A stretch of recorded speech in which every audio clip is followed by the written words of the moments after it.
بسم اللہ الرحمن الرحیم وبہ نستعین۔ السلام علیکم ورحمۃ اللہ وبرکاتہ۔ ناظرین گرامی، ماہ ربیع الاول چل رہا ہے اور یوں تو ہر مسلمان کی ضرورت ہے کہ وہ سیرت طیبہ کا مطالعہ کرے، سیرت طیبہ سے واقف ہو، سیرت طیبہ کا درس گھر میں ہو، اس کے عطربیز اور مشکبار تذکرے سے بچہ بچہ گھر کا واقف ہو، گھر کا ہر فرد واقف ہو۔ اس اعتبار سے بہت ساری کتابیں ہیں۔ میں خاص طور سے اس وقت ایک کتاب جو جس سے میں پہلی بار متعارف ہوا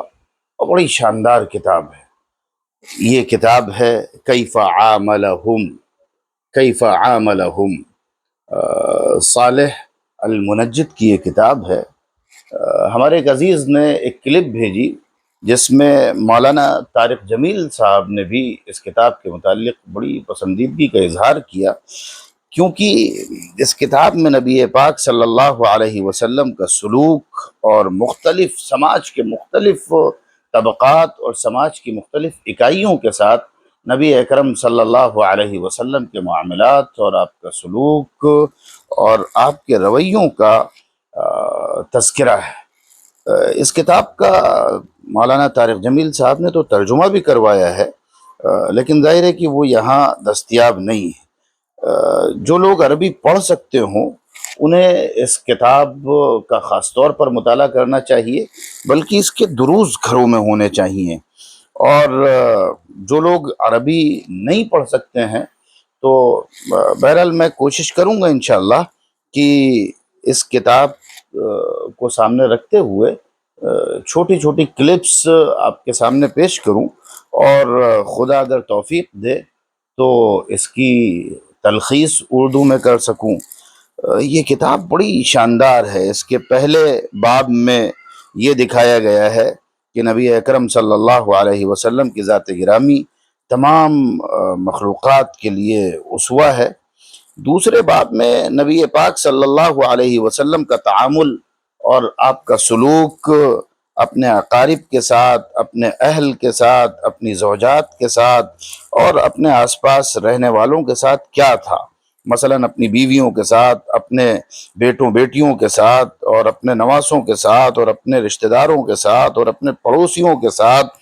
اور مہمانوں کے ساتھ اور میزبانوں کے ساتھ اور اپنے خاص اصحاب کے ساتھ اور اپنے خدام کے ساتھ آپ صلی اللہ علیہ وسلم کا کیا برتاؤ تھا۔ پھر دوسرے باب میں سماج کے مختلف طبقات کے ساتھ رسول اللہ صلی اللہ علیہ وسلم کا کیا حسن سلوک تھا، اس کو پیش کیا گیا ہے۔ مصیبت زدہ جو لوگ ہوتے تھے، معذور جو لوگ ہوتے تھے، فقراء جو لوگ تھے، اور اسی طرح مالدار اور یعنی ذمہ دار اور بڑے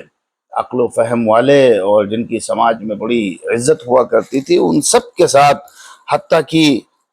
دشمنوں کے ساتھ رسول اللہ صلی اللہ علیہ وسلم کے کیا سلوک تھا، مسلمانوں کے ساتھ کیا سلوک تھا، نئے نئے اسلام میں داخل ہونے والوں کے ساتھ کیا سلوک ہوتا تھا، اور اسی طرح سے جو لوگ آپ سے سوال پوچھنے آتے تھے، بددو آتے تھے، اور